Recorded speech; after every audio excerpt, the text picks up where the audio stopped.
జూబ్లీహిల్స్ ఉప ఎన్నికకు 58 మంది అభ్యర్థులు బరిలో నిలిచారు. నామినేషన్ ఉపసంహరణ ప్రక్రియ ముగిసింది. 23 మంది అభ్యర్థులు నామినేషన్లు విత్డ్రా చేసుకున్నట్లుగా అధికారులు తెలిపారు.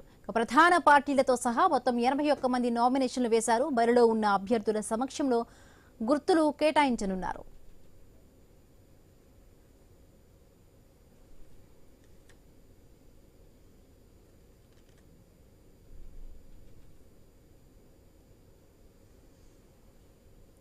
జూబ్లీహిల్స్ ఉప ఎన్నిక బరిలో ఇప్పటికే 58 మంది అభ్యర్థులు ఉన్నారు. ప్రధాన పార్టీలతో సహా 81 మంది నామినేషన్లు వేశారు. బరిలో ఉన్న అభ్యర్థుల సమక్షంలోనే గుర్తులు కేటాయించబోతున్నట్టుగా ఇన్ఫర్మేషన్ వస్తోంది. మరిన్ని పూర్తి అప్డేట్స్ మా కరెస్పాండెంట్ ప్రవీణ్ అందిస్తారు. ప్రవీణ్,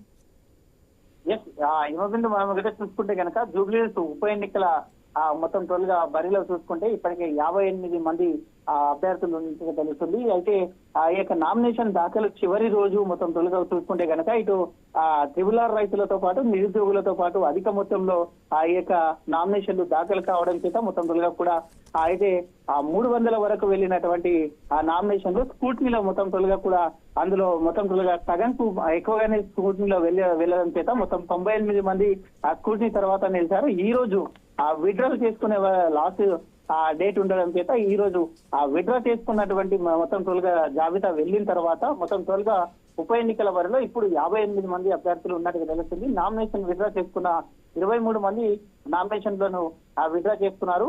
అయితే పూర్తయిన నామినేషన్ ఉపసంహరణ ప్రక్రియ ఈ రోజు సాయంత్రం వరకు మొత్తం పొద్దుగా మొత్తం పూర్తయింది. కాబట్టి ప్రధాన పార్టీలతో సహా ఇప్పుడు మొత్తం 81 మంది నామినేషన్ బరిలో ఉన్నట్టుగా అభ్యర్థుల సమావేశంలో ఇప్పుడు గుర్తులు అయితే మొత్తం వీళ్ళకి 81 మందికి గుర్తులు కేటాయిస్తారు. స్వతంత్ర అభ్యర్థులకు కూడా అయితే సొంతంగా గుర్తులు కేటాయిస్తారు. ప్రధాన పార్టీలకు ప్రధాన గుర్తులు ఉంటాయి కాబట్టి ఈ యొక్క బరిలో ఉండేటటువంటి అందరికీ కూడా ఆ గుర్తులు కేటాయిస్తారు. ఇప్పుడు ఆ యొక్క ఫైనల్ గా అయితే జూబ్లీహిల్స్ ఉప ఎన్నికల బరిలో మొత్తం 58 మంది అభ్యర్థులు ఉన్నట్టుగా కూడా తెలుస్తుంది. Right, thank you Praveen, thanks for the updates.